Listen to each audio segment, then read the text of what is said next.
കേരളത്തിലെ സവർണ സാംസ്കാരിക വരേണ്യ ഒളിഗാർക്കിക്കെതിരായിട്ട് കേരളത്തിൽ ദളിത് അവർണപക്ഷത്തു നിന്ന് ഒരു സാംസ്കാരിക മുന്നേറ്റം നടക്കുന്നുണ്ട്. വേടൻ പദം ഉപയോഗിക്കുന്നു എന്നുള്ളത് കൊണ്ട് ഈ തെറികളുടെ മുഴുവൻ കേന്ദ്രം ഒരു പ്രത്യേകതരം സമൂഹത്തിൻ്റെ കുത്തകാധികാരമാണ് ഈ തെറി എന്നൊക്കെ പറയുന്നത്. ദളിത് സമുദായത്തെയും ആദിവാസി സമുദായത്തെയും അതുപോലെ തന്നെ ഈ പറയുന്ന അരികുവൽക്കരിക്കപ്പെട്ട സമുദായങ്ങൾ കഴിയുന്ന പ്രദേശത്തെ ഉൾപ്പെടെ പൈശാചികവൽക്കരിക്കുന്നതിന് വേണ്ടിയാണ് അങ്ങനെ ഉപയോഗിക്കുന്നത്. സവർണതയെ സ്ഥാപിക്കുന്നത് ഇന്ത്യയിൽ രചിക്കപ്പെട്ടുള്ള ഇതിഹാസ പുരാണങ്ങളും ഉപനിഷത്തുക്കളും വേദാന്തം ഉൾപ്പെടെയുള്ള കൃതികളുമാണ്.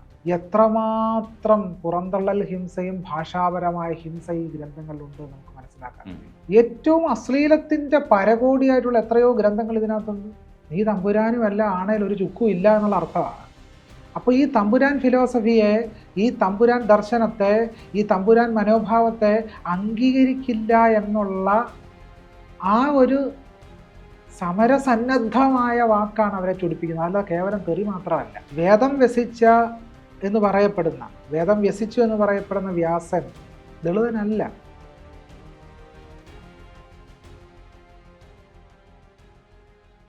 സാധാരണ വ്യവഹാര ഭാഷയിലുണ്ടായിരുന്ന പല കൃതികളുമുണ്ട്. ഇപ്പം മണിപ്രവാള കാലത്തുണ്ടായിരുന്ന കൃതികളിൽ പോലും ഈ സാധാരണക്കാരുടെ ഒരു ഭാഷ അതിലുണ്ടായിരുന്നു.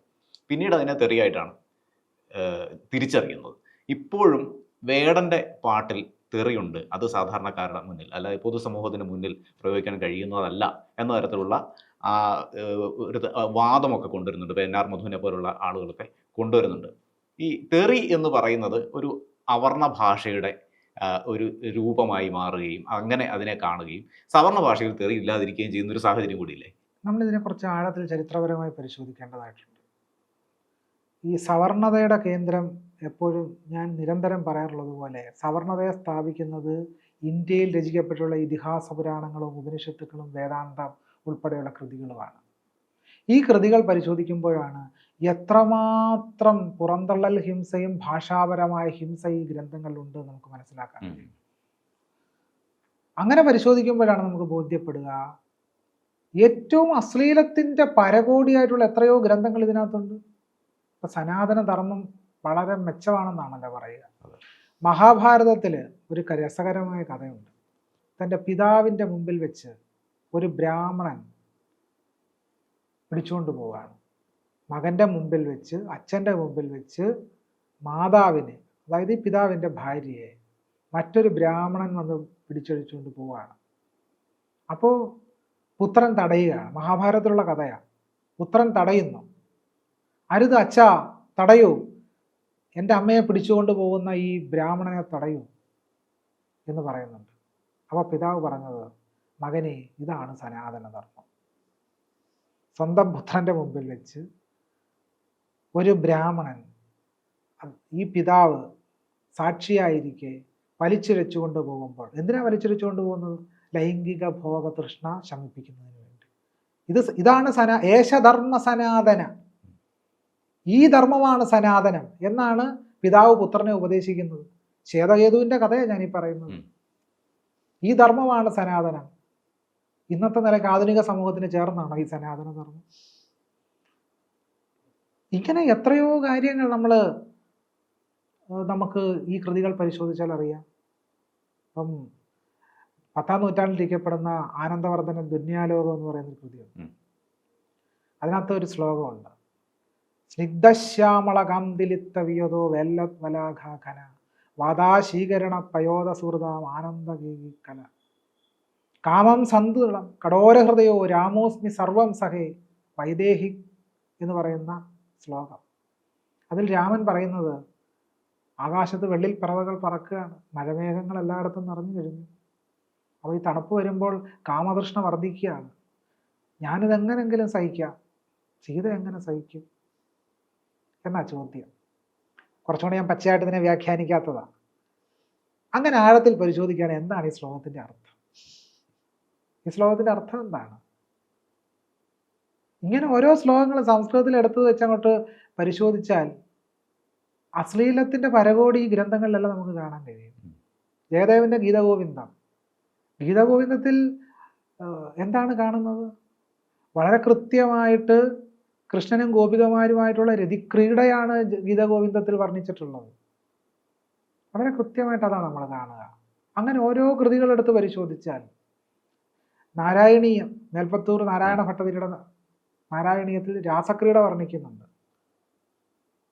ആ രാസക്രീഡ നമ്മൾ ഇന്നത്തെ അർത്ഥത്തിൽ പറഞ്ഞ ലിപ് ലോക്കൊക്കെ എങ്ങനെ അത് അതിൻ്റെ വിശദാംശങ്ങളോടുകൂടി നാരായണീയത്തിൽ വർണ്ണിക്കുന്നുണ്ട്. അപ്പോൾ ഇതൊക്കെ എന്താണ്? ഇന്നിപ്പോൾ സോഷ്യൽ മീഡിയയിൽ അത്തരം ചിത്രങ്ങൾ ഇറങ്ങിയാൽ, ഒരു വീഡിയോ ഇറങ്ങിയാൽ നമ്മുടെ സദാചാരം എല്ലാം പൊട്ടി ഒഴുകുമെന്നാണ് പറയുന്നത്. നോക്കൂ, ഇന്ത്യയിൽ ഇതിനൊരു ദൈവം തന്നെ ഉണ്ട്, കാമദേവൻ എന്നാണ് പേര്. കാളിദാസന്റെ കുമാരസംഭവം. കാളിദാസന്റെ കുമാരസംഭവത്തിൽ പാർവതീദേവിയുടെ തപസ് വർണ്ണിക്കുന്നുണ്ട്. ആ തപസ് മഴക്കാലം ആരംഭിക്കുമ്പോഴുള്ളൊരു തപസ്സിനെ പറ്റി, പല ഋതുക്കളിലും നീണ്ടു നിൽക്കുന്ന തപസ്സാണ് പാർവതിയുടേത്. അതിൽ മഴക്കാലമാകുമ്പോൾ പാർവതി തപസ് ചെയ്യുകയും ആദ്യത്തെ മഴത്തുള്ളി പാർവതിയുടെ ദേഹത്തേക്ക് വന്ന് വീഴുന്നതിനെ പറ്റി കാളിദാസൻ കുമാരസംഭവത്തിൽ വർണ്ണിക്കുന്നുണ്ട്. എന്ന് വെച്ചാൽ മഴത്തുള്ളി ആദ്യം നെറ്റിയിൽ വീഴുന്നു, അത് ഒഴുകി നാസികാഗ്രത്തിൽ വരുന്നു, അത് കഴുത്തിൽ വരുന്നു, അങ്ങനെ താഴോട്ട് ഓരോരോ അവയവങ്ങളിലൂടെ ആ മഴത്തുള്ളി കടന്നു പോകുന്നതിനെ പറ്റി എല്ലാ വിശദാംശങ്ങളോടും കൂടി കുമാരസംഭവത്തിൽ കാളിദാസൻ വർണ്ണിക്കുന്നുണ്ട്. 10-ാം നൂറ്റാണ്ടിൽ രചിക്കപ്പെടുന്ന സംസ്കൃത സാഹിത്യത്തിലെ ഏറ്റവും പ്രധാനപ്പെട്ട സാഹിത്യ സൈദ്ധാന്തിക ഗ്രന്ഥമായ ധ്വന്യാലോകത്തിൽ പറയുന്ന ഈ കാളിദാസനെ വിമർശിച്ചുകൊണ്ട് ആനന്ദവർദ്ധനൻ പറയുന്നത്, ജഗത്പിതാക്കളായ ശിവപാർവതിമാരുടെ രതിക്രീഡ വളരെ വിശദമായി കാളിദാസൻ വർണ്ണിക്കേണ്ടിയിരുന്നില്ല, അത് തെറ്റായിപ്പോയി എന്ന് ആനന്ദവർദ്ധനൻ പറയുന്നുണ്ട്. അത്ര വിശദമായിട്ടാണ് ഈ പാർവതി പരമേശ്വരന്മാരുടെ രതിക്രീഡ എല്ലാ സൂക്ഷ്മാംശങ്ങളോടും കൂടിയാണ് കാളിദാസൻ വിവരിക്കുന്നത്. കാമസൂത്രം ഉണ്ടായ നാടാണ്, അനങ്കരംഗം എന്ന് പറയുന്ന കൃതി ഉണ്ടായ നാടാണ്, കൊക്കോകന്റെ രതിശാസ്ത്രമുള്ള നാടാണ്. പക്ഷെ ഇപ്പൊ നമ്മളെല്ലാ സദാചാരവാദികളും എല്ലാവരും എന്താണ്, സ്ലീവ്ലെസ് ആയിട്ടുള്ള ഡ്രസ്സ് ധരിച്ചാൽ നമ്മളെ സദാചാരം ഒഴിഞ്ഞ് താഴെ വീഴും. പക്ഷെ ക്ഷേത്രങ്ങളിലെ ശില്പങ്ങൾ ചെന്ന് നോക്കണം, എത്ര വസ്ത്രം അവർ ധരിച്ചിട്ടുണ്ട്. കേരളത്തിൽ തന്നെയാണല്ലോ കൊച്ചിയിലെ തൃപ്പൂണിത്തറ ക്ഷേത്രത്തിൽ നായർ സ്ത്രീകൾ റൗക്കയും ധരിച്ചുകൊണ്ട് തൊഴാനെത്തി. പരീക്ഷത്ത് രാമവർമ്മ തമ്പുരാൻ നായർ സ്ത്രീകളുടെ റൗക്ക വലിച്ചു കീറി. അദ്ദേഹത്തിൻ്റെ പേരാണ് കൊച്ചി മെട്രോ സ്റ്റേഷൻ ഇടണമെന്ന് പറഞ്ഞ് നമ്മുടെ ചില പുരോഗമനവാദികൾ സമരവുമായി നടന്നു, പ്രമേയം പാസാക്കി. നായർ സ്ത്രീകളുടെ റൗക്ക വലിച്ചു കീറിയ പരീക്ഷത്തിൻ്റെ പേര് കൊച്ചി മെട്രോ സ്റ്റേഷൻ ഇടണം. ഇങ്ങനെ അതുപോലെ തന്നെ നമുക്ക് മറച്ച് നടക്കാൻ കഴിയുമായിരുന്നില്ല. തിരുവിതാംകൂറിൽ പോലും അവർണ സമുദായത്തിൽപ്പെട്ട ആളുകൾ LMSലേക്കും മറ്റ് ക്രിസ്ത്യൻ മിഷണറിമാരുടെ പ്രവർത്തന ഫലമായിട്ട് ക്രിസ്തുമതത്തിലേക്ക് മതപരിവർത്തനം ചെയ്തതിൻ്റെ ഭാഗമായിട്ടാണ് അന്തസ്സായിട്ട് അവർക്ക് വസ്ത്രം ധരിക്കാൻ കഴിഞ്ഞത്. ഇപ്പൊ NR മധു മതപരിവർത്തനത്തെ സംബന്ധിച്ച് ഒരു വാദം അവതരിപ്പിക്കുകയുണ്ടായി. നാരായണ ഗുരുസ്വാമികളുടെ നേതൃത്വത്തിൽ ഒരുപാട് ആളുകളെ ഈഴവ ഒരുപാട് ആളുകളെ ഹിന്ദുമതത്തിലേക്ക് പരിവർത്തനം ചെയ്തെന്നാണ് NR മധു വാദിച്ചത്. നമ്മൾ ഈ വിഷയം പരിശോധിക്കേണ്ടതായിട്ടുണ്ട്. യഥാർത്ഥത്തിൽ നാരായണ ഗുരുസ്വാമി ഒരു മതപരിവർത്തകനായിരുന്നു. നാരായണ ഗുരു ആരെയും ഹിന്ദുമതത്തിലേക്ക് പരിവർത്തനം ചെയ്തില്ല. ഹിന്ദുമതം എന്നൊരു മതമേ ഇല്ലല്ലോ എന്നാണ് 1925 CV കുഞ്ഞിരാമനോട് പറഞ്ഞത്. അങ്ങനെ പറഞ്ഞ ആളുകളെ ആരെയെങ്കിലും ഹിന്ദുമതത്തിലേക്ക് കൊണ്ടുവരുമായിരുന്നു?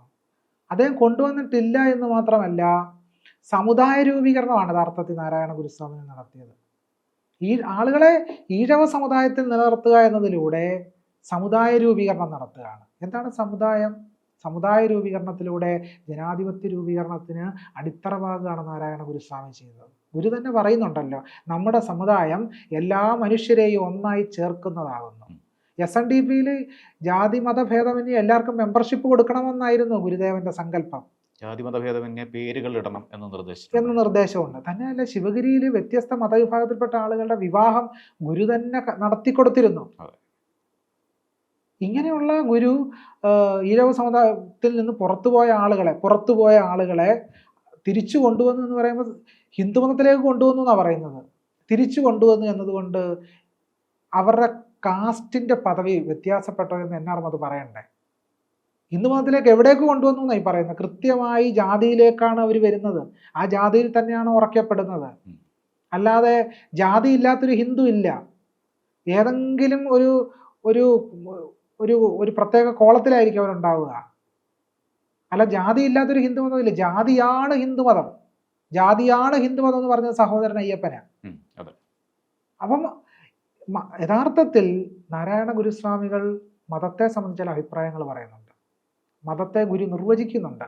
ഗുരു പറയുന്നു മതം എന്നാൽ അഭിപ്രായമാണ്. മതം വ്യക്തിയുടെ ഒരു ആധ്യാത്മിക ബോധമാണ്. അതെങ്ങനെ ഇരുന്നാലും ഒരുമിച്ച് ജീവിക്കുന്നതിന് യാതൊരു തടസ്സവുമില്ല എന്ന് ഗുരു പറഞ്ഞു. ഒരാളുടെ മതം എങ്ങനെ ഇരുന്നാലും അയാൾ ഏതുതരം വിശ്വാസിയാണെങ്കിലും ഒരുമിച്ച് കൂടുന്നതിനും ഒന്നിച്ച് കഴിയുന്നതിനും യാതൊരു തടസ്സവുമില്ല. ഗാന്ധിയുമായിട്ടുള്ള സംഭാഷണത്തിൽ ഗുരുവിനോട് ഗാന്ധി ചോദിക്കുന്നുണ്ട്, ആധ്യാത്മികമായ മോക്ഷലാഭത്തിന് ഹിന്ദുമതം പര്യാപ്തമല്ലയോ സ്വാമി എന്ന് ഗുരുവിനോട് ഗാന്ധി ചോദിക്കുമ്പോൾ ഗുരു പറയുന്ന മറുപടി ഇതര മതങ്ങളിലും മോക്ഷമാർഗങ്ങളുണ്ടല്ലോ എന്ന്.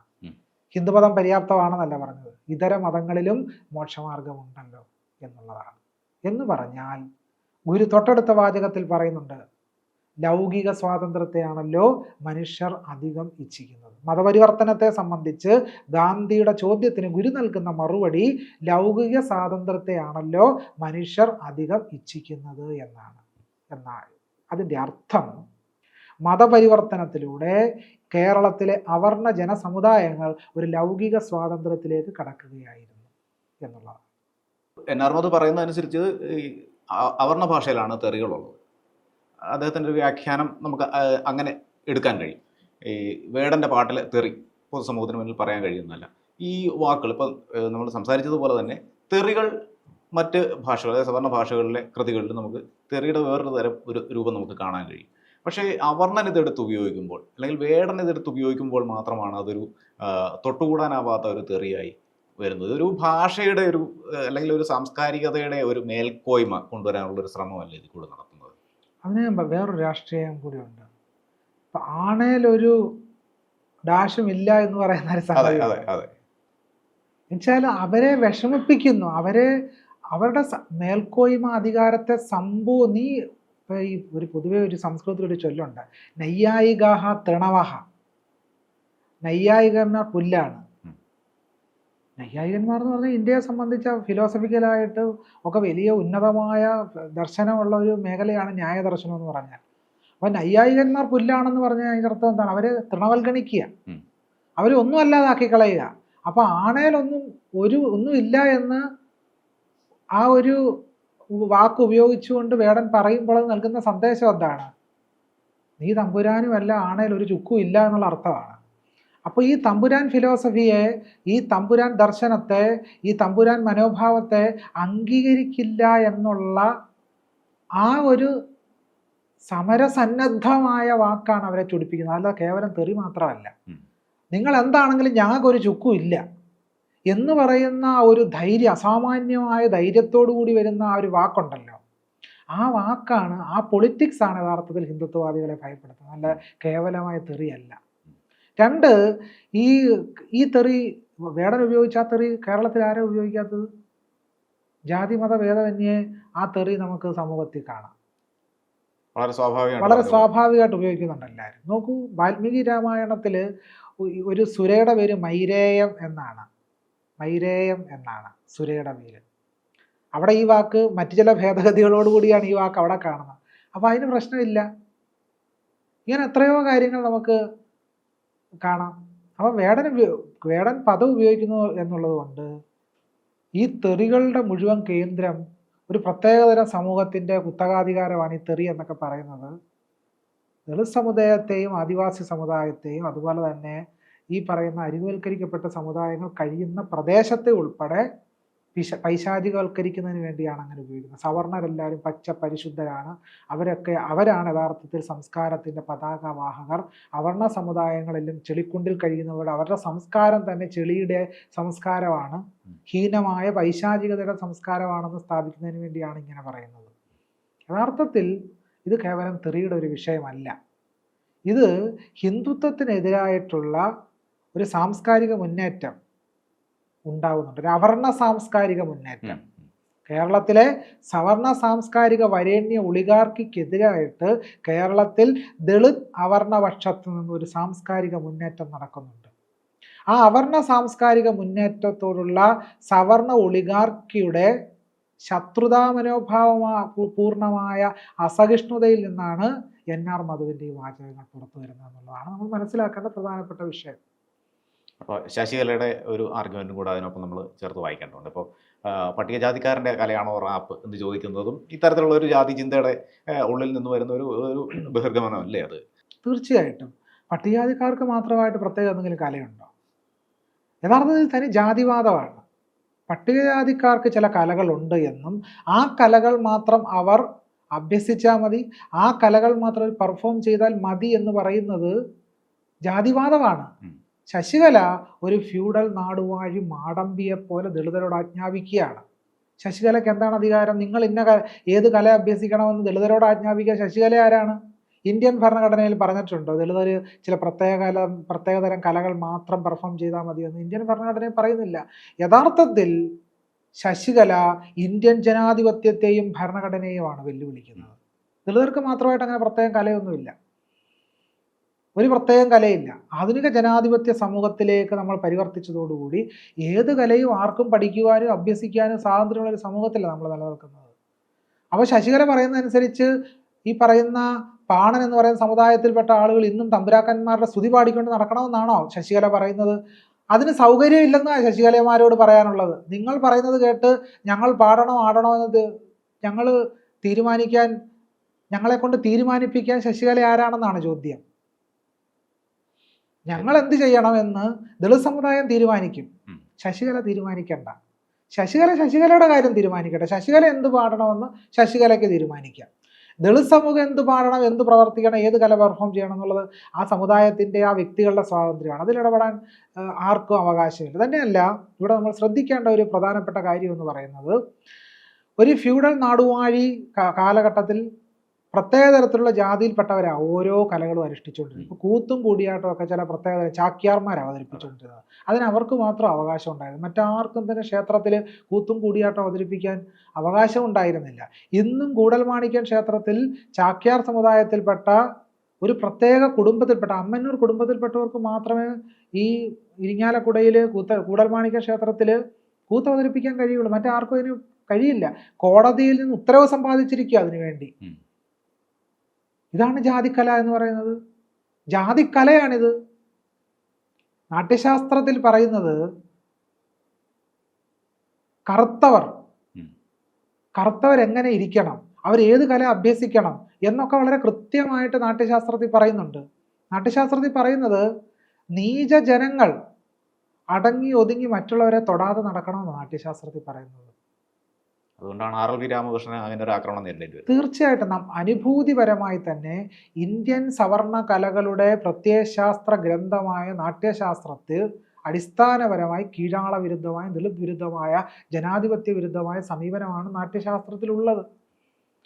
അതുകൊണ്ട് നാട്യശാസ്ത്രം ജനാധിപത്യ സമൂഹത്തിന് കൊണ്ടു നടക്കാൻ കഴിയുന്ന, അനുശീലിക്കാൻ കഴിയുന്ന, പാഠപുസ്തകമാക്കാൻ കഴിയുന്ന ഒരു ഗ്രന്ഥമേ അല്ല നാട്യശാസ്ത്രം. ആധുനികമായ കലാരൂപങ്ങൾ ദളിതർ അഭ്യസിച്ചുകൊണ്ട് ഈ പറയുന്ന പഴയകാല കലാരൂപങ്ങളെ പരിഷ്കരിച്ചുകൊണ്ടൊക്കെയാണ് നമ്മുടെ ആധുനിക സമൂഹം മുന്നോട്ട് പോയിക്കൊണ്ടിരിക്കുന്നത്. അല്ലാതെ പഴയ ഏതെങ്കിലും കലകൾ പ്രത്യേകമായ അനുഷ്ഠിച്ചുകൊണ്ട് ആ പാരമ്പര്യത്തെ നിലനിർത്തുകയല്ല, പാരമ്പര്യത്തെ വിച്ഛേദിച്ചുകൊണ്ടാണ് ആധുനിക സമൂഹം ഉണ്ടായി വന്നത്. അല്ലെങ്കിൽ നോക്കൂ, ഈ ചെണ്ട ആർക്ക് മാത്രമേ അഭ്യസിക്കാൻ കഴിയുമായിരുന്നുള്ളൂ? മാരാർമാർക്ക് മാത്രമേ അഭ്യസിക്കാൻ കഴിയുമായിരുന്നുള്ളൂ. ഇന്ന് ചെണ്ട എല്ലാവരും പഠിച്ചത് എങ്ങനെയാണ്? ആധുനിക സമൂഹം, ആധുനിക മൂല്യബോധം ഉണ്ടായതുകൊണ്ടാണ്, അല്ലാതെ മഹാഭാരതവും രാമായണവും ഉള്ളത് കൊണ്ടല്ല. മഹാഭാരതവും രാമായണവും മനുസ്മൃതി അനുസരിച്ചാണെങ്കിൽ കേരളത്തിൽ വ്യത്യസ്ത ദളിത് സമുദായത്തിൽപ്പെട്ടവർക്ക് ഒരമ്പലങ്ങളിലും പൂജാരിയാകാൻ കഴിയത്തില്ല. തന്ത്രശാസ്ത്രം അനുസരിച്ച് കേരളത്തിൽ ഒരു ദളിതനും പൂജാരിയാകാൻ കഴിയില്ല. എല്ലാവർക്കും പൂജാരിയാകാനുള്ളൊരു വ്യവസ്ഥാക്രമം സൃഷ്ടിച്ചത് ഇന്ത്യൻ ഭരണഘടനയും നമ്മുടെ ജനാധിപത്യ മൂല്യ വ്യവസ്ഥയുമാണ്. അതിന് തന്ത്രസമുച്ചയത്തിനോ മഹാഭാരതത്തിനോ രാമായണത്തിനോ ഒരു പങ്കുമില്ല.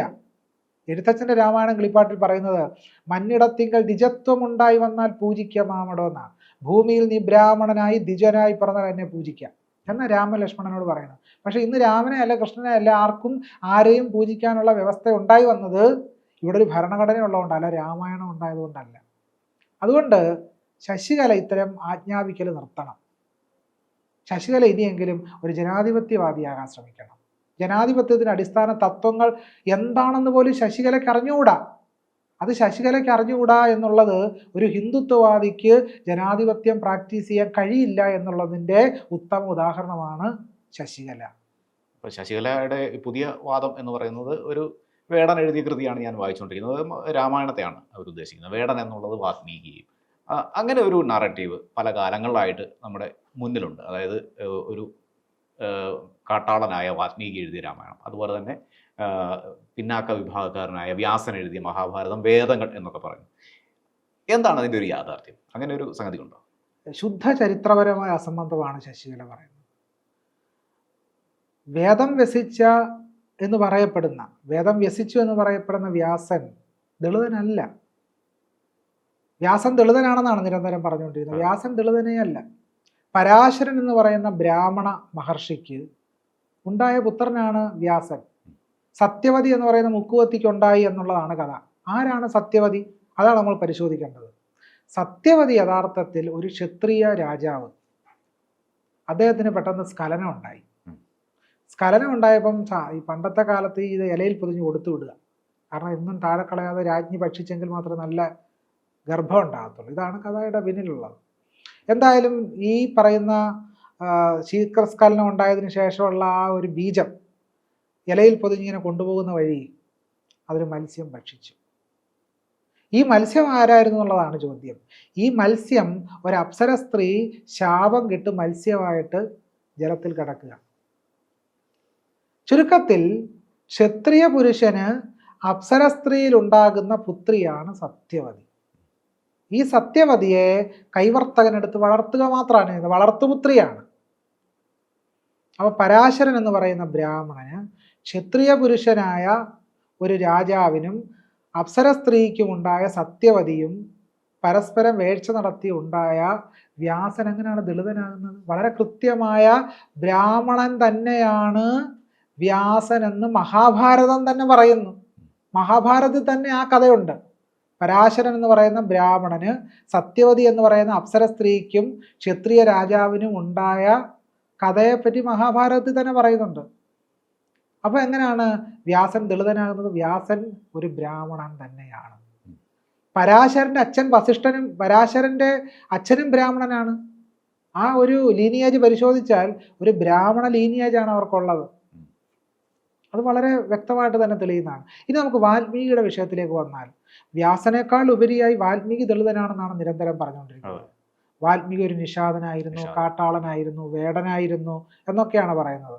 പക്ഷെ വാൽമീകി രാമായണം പരിശോധിച്ചാൽ വാൽമീകി രാമായണത്തിൽ കൃത്യമായിട്ട് യുദ്ധകാണ്ഡത്തിൽ പറയും, പ്രജേതസോഹം പുത്രഹ, ഞാൻ പ്രജേതസിന്റെ പുത്രനാണ്. കാട്ടാളനാണെന്നല്ല വാൽമീകി പറയുന്നത്, പ്രജേതസിന്റെ പുത്രനാണെന്നാണ് പറയുന്നത്. സംസ്കൃതത്തിൽ രചിക്കപ്പെട്ട അധ്യാത്മരാമായണത്തിൽ പറയുന്നത് താൻ ജന്മം കൊണ്ട് ബ്രാഹ്മണനാണെന്നും കർമ്മം കൊണ്ടൊരു ശൂദ്രനായി പോയതാണെന്നും അധ്യാത്മരാമായണം, സംസ്കൃതത്തിൽ രചിക്കപ്പെട്ട അധ്യാത്മരാമായണത്തിൽ വാൽമീകിയെ പറ്റി പറയുന്നുണ്ട്. അപ്പോൾ പിന്നെ എപ്പോഴാണ് ഈ വാൽമീകി വേടനായത്? ഇതൊരു അമ്മുമ്മ കഥയാണ്. ഇത് രാമായണത്തിൻ്റെ ബ്രാഹ്മണ പ്രത്യയശാസ്ത്രത്തെ ഇന്ത്യയിലെ ദളിതരിലും ആദിവാസികളിലും അടിച്ചേൽപ്പിക്കാൻ വേണ്ടി ഹിന്ദുത്വം ഉണ്ടാക്കിയ ഒരു പ്രധാനപ്പെട്ട ആഖ്യാനമാണ് വ്യാസനും വാൽമീകിയും ദളിതരാണെന്ന് പറയുന്നത്.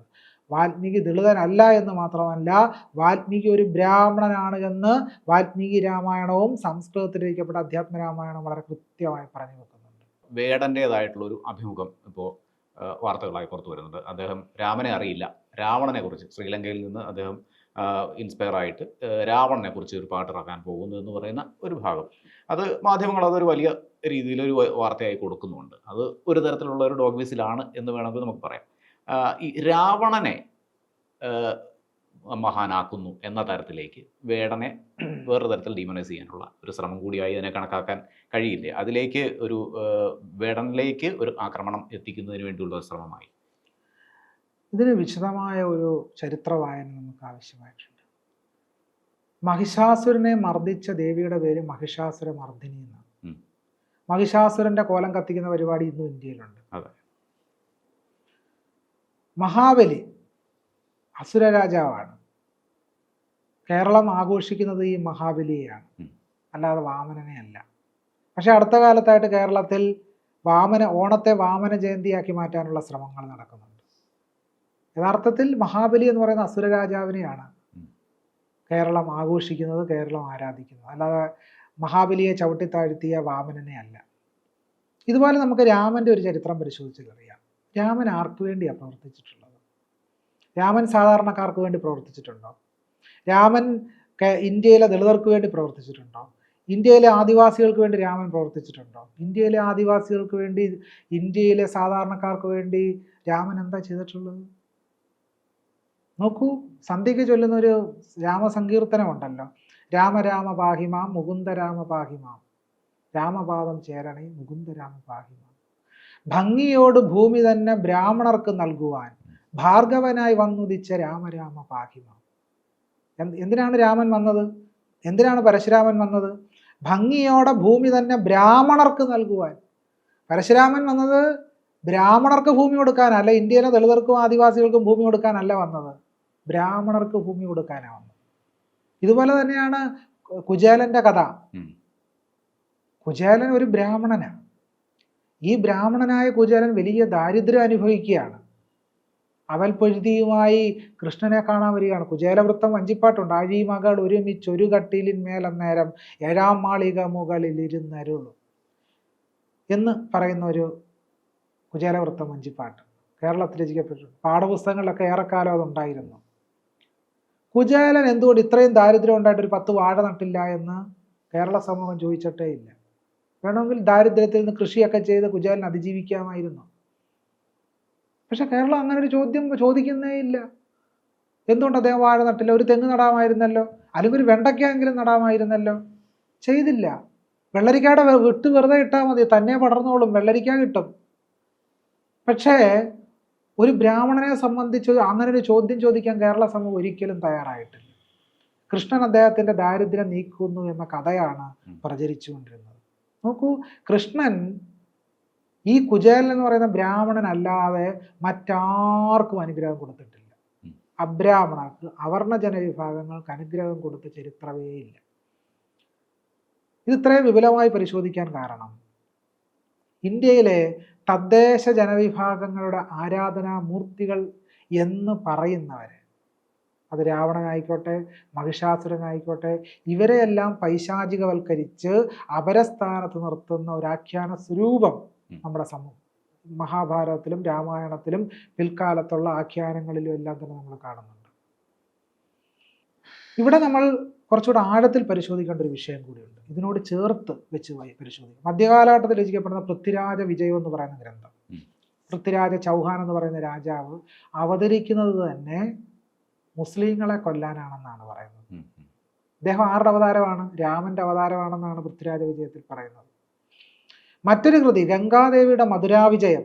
ഗംഗാദേവിയുടെ മധുരാവിജയത്തിൽ കമ്പൻ എന്ന് പറയുന്ന രാജാവ് വിഷ്ണുവിൻ്റെ രാമന്റെ അവതാരമാണ്. അദ്ദേഹം അവതരിച്ചത് മുസ്ലിം സുൽത്താൻമാരെ ഇല്ലാതാക്കാൻ വേണ്ടിയാണെന്നാണ് മധുരാവിജയത്തിൽ പറയുന്നത്. ആശയം വളരെ ക്ലിയറാണ്. ആംഗല സാമ്രാജ്യത്തിൽ കേരളപാണിനി എന്നറിയപ്പെടുന്ന AR രാജരാജവർമ്മയുടെ ആംഗല സാമ്രാജ്യത്തിൽ ടിപ്പുവിനെ രാവണനായിട്ടാണ് ചിത്രീകരിക്കുന്നത്. ടിപ്പുവ് രാവണൻ. ടിപ്പുവിനെതിരെ യുദ്ധം ചെയ്യുന്ന ബ്രിട്ടീഷുകാർ രാമൻ. ബ്രിട്ടീഷുകാരെ രാമനായും ടിപ്പുവിനെ രാവണനായിട്ടും അവതരിപ്പിക്കുന്നു. ഇത് വളരെ പുരാതനമായൊരു ചരിത്രമൊന്നുമല്ല. 18, 19, 20 നൂറ്റാണ്ടുകളിലെ ഒരു ചരിത്രമാണ് ഈ പറയുന്നത്. AR രാജരാജവർമ്മ അപ്പം ആരുടെ പക്ഷത്താണ്? വളരെ കൃത്യമായി സവർണപക്ഷത്താണ്. പ്രധാനപ്പെട്ട ഒരു സാഹിത്യ കൃതിയുണ്ട്, സാഹിത്യ ദർപ്പണം. വിശ്വനാഥ കവിരാജൻ രചിച്ച സാഹിത്യ ദർപ്പണത്തിൽ പറയുന്നത് രാമാധിപത് പ്രവർത്തിതവ്യം ന രാവണാധിപത്, രാമാധിപത് പ്രവർത്തിതവ്യം ന രാവണാധിപത്. രാമനെ പോലെ പ്രവർത്തിക്കണം, രാവണനെ പോലെ അല്ല. എന്താ രാമൻ ചെയ്തത്? രാമൻ ചെയ്ത് നമ്മൾ പരിശോധിക്കണ്ടേ?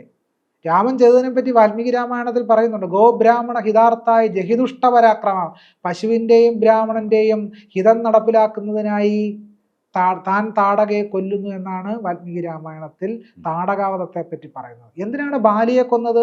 മനുവിൻ്റെ ശാസനം അനുസരിച്ചാണ് താൻ ബാലിയെ കൊന്നത് എന്ന് വാൽമീകി രാമായണത്തിൽ പറയുന്നു. എന്തിനാണ് ശംഭുകനെ കൊന്നത്?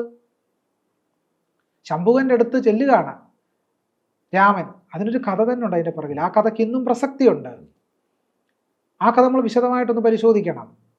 രാമൻ അയോധ്യ രാജധാനിയിൽ വാഴുന്ന കാലഘട്ടത്തിൽ ഒരു വൃദ്ധ ബ്രാഹ്മണൻ തൻ്റെ മരിച്ച ബ്രാഹ്മണ കുമാരൻ്റെ ശവശരീരവുമായി അയോധ്യ രാജധാനിയുടെ വാതിൽക്ക് വന്ന് അലമുറയിട്ട് കരഞ്ഞു. രാമൻ തൻ്റെ വസിഷ്ഠാദി ബ്രാഹ്മണ മുഖ്യന്മാരെ വിളിച്ചു വരുത്തി ചോദിച്ചു, എന്തുകൊണ്ടാണ് ഈ ബ്രാഹ്മണകുമാരൻ മരിച്ചത്?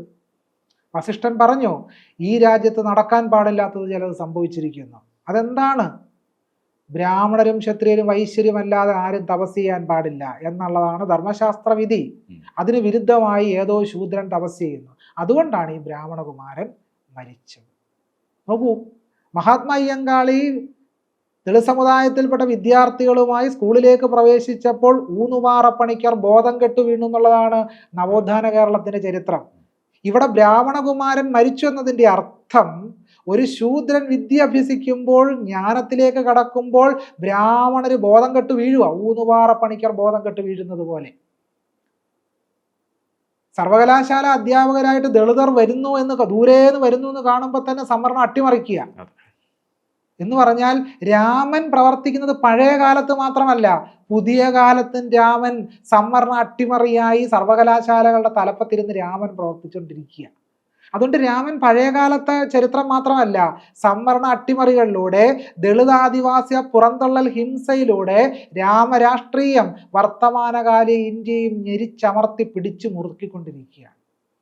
ഈ ചരിത്രം അറിഞ്ഞുകൊണ്ട് രാമൻ, ഞാൻ കഥയിലേക്ക് തിരിച്ചു വരികയാണ്, രാമൻ ആ ശൂദ്രനെ അന്വേഷിച്ചു പോവുകയാണ്. നോക്കുമ്പോൾ ഹിമവൽ സാനുക്കളുടെ പാർശ്വഭാഗത്ത് ഒരു സരസിന് കീഴിൽ വൃക്ഷത്തിൽ തലകീഴായി കിടന്ന് ശൂദ്രൻ തപസ് ചെയ്യുകയാണ്. രാമൻ അയാളുടെ അടുത്ത് ചെന്നു ചോദിച്ചു, നമ്മൾ ആരെങ്കിലും കണ്ട ആദ്യം ചോദിക്കുക താങ്കളുടെ പേരെന്താണെന്നാണ്. ഇവിടെ രാമൻ ചോദിക്കുന്നത് താങ്കളുടെ പേര് എന്താണെന്നല്ല, താങ്കളുടെ ജാതി ഏതാണെന്നാണ് രാമൻ ശംഭൂകൻ എന്ന് പറയുന്ന ശൂദ്രനോട് ചോദിക്കുന്നത്. ശംഭൂകൻ പറഞ്ഞു, എൻ്റെ പേര് ശംഭൂകൻ എന്നാണ്, ഞാനൊരു ശൂദ്രനാണ്. ശൂദ്രനാണെന്ന് പറഞ്ഞ മാത്രയിൽ രാമൻ തൻ്റെ കയ്യിലിരുന്ന വാളുകൊണ്ട് ശംഭൂകനെ തല വെട്ടി നുറുക്കി. അപ്പോൾ ബ്രാഹ്മണ ബാലന് ജീവൻ തിരിച്ചു കിട്ടി. ഇതാണ് കഥ. എന്താണ് നാരായണ ഗുരുസ്വാമികൾ കേരളത്തെ പഠിപ്പിച്ചത്? നാരായണ ഗുരുസ്വാമി കേരളത്തെ പഠിപ്പിച്ചത് പേരൂരു തൊഴിലീ മൂന്നും പോരുവായത് കേൾക്കണം, ആരു നീ എന്ന് കേൾക്കണ്ട നേരു മെയ് തന്നെ ചൊൽകയാൽ. പേര്, ഊര്, തൊഴിൽ, ഇത് മൂന്നും അറിഞ്ഞാൽ മതി. ആര് നീ എന്ന് കേൾക്കണ്ട, നീ ആരാണെന്ന് അറിയേണ്ട ആവശ്യമില്ല. കാരണം നീ ആരാണെന്ന് നിന്റെ ശരീരം തന്നെ വെളിപ്പെടുത്തുന്നു. മനുഷ്യനാണെന്ന് ശരീരം വെളിപ്പെടുത്തുമ്പോൾ പിന്നെ ജാതി ഏതെന്ന് ചോദിക്കേണ്ട ആവശ്യമില്ല. പക്ഷെ ഇവിടെ രാമൻ ജാതി ചോദിക്കുകയാണ്. ഞാൻ പറഞ്ഞു വരുന്നത്, ഇങ്ങനെ പ്രത്യയശാസ്ത്രപരമായി തന്നെ പ്രായോഗികമായി തന്നെ ജാതിഹിംസ വെച്ചു പുലർത്തുന്ന രാമൻ വിശുദ്ധ പുരുഷനായി മാറുകയും അതിനെതിരായി പ്രവർത്തിച്ച ആളുകളെ ഹിംസാത്മകമായി പൈശാചികവൽക്കരിക്കുകയും ചെയ്യുന്ന ഒരു പ്രത്യയശാസ്ത്ര ഹിംസയുടെ ഭാഗമായിട്ടാണ് രാവണനെ വളരെ ഹീനമായി അടയാളപ്പെടുത്തുന്ന ഒരു രാഷ്ട്രീയം വളർന്നു വരുന്നത്. നമ്മളിത് നവോത്ഥാന കേരളത്തിൻ്റെ ചരിത്രത്തിൽ ഈ ഒരു കഥയ്ക്കൊരു സ്ഥാനമുണ്ട്, രാവണൻ്റെ ഒരു സ്ഥാനമുണ്ട് കേരളത്തിൻ്റെ നവോത്ഥാന ചരിത്രത്തിൽ. കേരളത്തിലെ കോട്ടയത്ത് തിരുനക്കര മൈതാനത്ത് SNDPയുടെ ഒരു വിശേഷ യോഗം നടക്കുന്നുണ്ട്. പണ്ഡിറ്റ് മദൻ മോഹൻ മാളവി അതിൽ പങ്കെടുക്കുന്നുണ്ട്. ആ യോഗത്തിൽ പണ്ഡിറ്റ് മദൻ മോഹൻ മാളവി ഈഴവരോട് പറഞ്ഞു, നിങ്ങളെല്ലാവരും രാമനാമം ജപിക്കണം. സഹോദരൻ അയ്യപ്പൻ രാവണാക്കി ജയ് വിളിച്ചുകൊണ്ടാണ് പണ്ഡിറ്റ് മദൻ മോഹൻ മാളവിയെ നേരിട്ടത്. മാളവ്യ പോയതിനു ശേഷം സഹോദരൻ അയ്യപ്പൻ ഒരു ലേഖനം എഴുതി, മാളവ്യ വന്നു എന്നും പറഞ്ഞുകൊണ്ട്. ആ ലേഖനത്തിൽ അയ്യപ്പൻ എഴുതി, ജോർജ് രാജ്യത്തിന് പകരം രാമരാജ്യം വന്നാൽ പണ്ഡിറ്റും മറ്റും നാക്കറുക്കലും ഈയ ഒരുക്കി ഒഴിക്കലും തുടരുവാൻ മടിക്കയില്ല എന്നാ എഴുതിയത്. വളരെ കൃത്യമായിട്ട് ഇപ്പൊ അതല്ലേ നമ്മുടെ രാജ്യത്ത് നടന്നുകൊണ്ടിരിക്കുന്നത്. ഈയ ഒരുക്കി ഒഴിക്കൽ ഇല്ലെന്നേ ഉള്ളൂ, മറ്റു പല രീതികളിലും ഈ പുതിയ രീതിയിലുള്ള ഈയം പ്രവർത്തിച്ചുകൊണ്ടിരിക്കുക. പ്രത്യക്ഷത്തിൽ ഈയ ഒരുക്കി ഒഴിക്കുന്നതായിട്ട് നമുക്ക് തോന്നത്തില്ല, പക്ഷേ പഠിച്ചു വരുന്ന ദളിതരെ പുറന്തള്ളുന്ന സമീപനം രാജ്യത്ത് നിലനിൽക്കുന്നു. അവർ സർവകലാശാല അധ്യാപകരാകാൻ സമ്മതിക്കത്തില്ല, വൈസ് ചാൻസലർമാരാകാൻ സമ്മതിക്കത്തില്ല, അവർ അധികാര കസേരയിലേറാൻ സമ്മതിക്കില്ല, അവർക്ക് ജോലി കൊടുക്കുന്ന സമീപനം സ്വീകരിക്കില്ല, ഒന്നും സ്വീകരിക്കില്ല. യഥാർത്ഥത്തിൽ നമ്മൾ ഇവിടെ മനസ്സിലാക്കേണ്ട ഒരു പ്രധാനപ്പെട്ട വിഷയം കൂടിയുണ്ട്. സ്വകാര്യവൽക്കരണം യഥാർത്ഥത്തിൽ ചെയ്യുന്നത് ദളിതരെയും ആദിവാസികളെയും പുറന്തള്ളുന്ന ഒരു ഹിംസാക്രമം കൂടി സ്വകാര്യവൽക്കരണത്തിനുള്ളിലുണ്ട് എന്നാണ്. കാരണം സ്വകാര്യവൽക്കരണം എന്ന് പറയുന്നത് യഥാർത്ഥത്തിൽ പ്രാതിനിധ്യ ജനാധിപത്യത്തെ അട്ടിമറിക്കുന്ന ഒരു വ്യവസ്ഥയാണ്. അങ്ങനെ പ്രാന്തജനാധിപത്യം അട്ടിമറിക്കപ്പെടുന്നതുകൊണ്ട് എന്ത് സംഭവിക്കും? ദളിതരും ആദിവാസികളും ബഹുജനങ്ങളും ഇല്ലാത്ത സവർണ ഒളിഗാർക്കിയാൽ മാത്രം നിയന്ത്രിക്കപ്പെടുന്ന സ്വകാര്യ മേഖല സൃഷ്ടിക്കപ്പെടുന്നതാണ്. യഥാർത്ഥത്തിൽ സ്വകാര്യ മേഖല എന്ന് പറഞ്ഞാൽ സവർണ ഒളിഗാർക്കി മാത്രമാണെന്ന് വരും. ഞാനിതെല്ലാം കൂടെ ചേർത്ത് വെച്ച് പറയാൻ കാരണം രാവണനെ ഹിംസിക്കുന്ന രാഷ്ട്രീയം എന്ന് പറയുന്നത് രാമൻ്റെ ബ്രാഹ്മണ രാഷ്ട്രീയത്തെ ഉയർത്തിപ്പിടിക്കുന്ന ഹിന്ദുത്വ രാഷ്ട്രീയമാണ് എന്നുള്ളതാണ് പറയാൻ ശ്രമിച്ചത്. നാരായണ ഗുരുസ്വാമികളെ ബിംബവൽക്കരിച്ചതോടുകൂടി ഒരു ക്ഷേത്ര ദൈവമാക്കിയതോടുകൂടി സംഘപരിവാരത്തിൻ്റെ ഹിന്ദുത്വ രാഷ്ട്രീയം ഒരളവിൽ വിജയിച്ചു എന്നുള്ളത് നമ്മൾ സത്യസന്ധമായ ആത്മാർത്ഥമായി അംഗീകരിച്ചേ പറ്റൂ. അത് ഗുരു മുന്നോട്ട് വെച്ച ഒരു രാഷ്ട്രീയത്തിന് എതിരായിട്ടുള്ള ഒരു സംഗതിയാണ്. തീർച്ചയായിട്ടും ക്ഷേത്രവൽക്കരിക്കപ്പെട്ടു എന്നതിൻ്റെ അർത്ഥം തന്നെ സമ്പൂർണമായ ബ്രാഹ്മണവൽക്കരണം തന്നെയാണ്. ഈ പറയുന്ന ദൈവങ്ങളുടെ കൂട്ടത്തിലേക്ക് ഗുരുവും കൂടെ ഇടം പിടിക്കുക.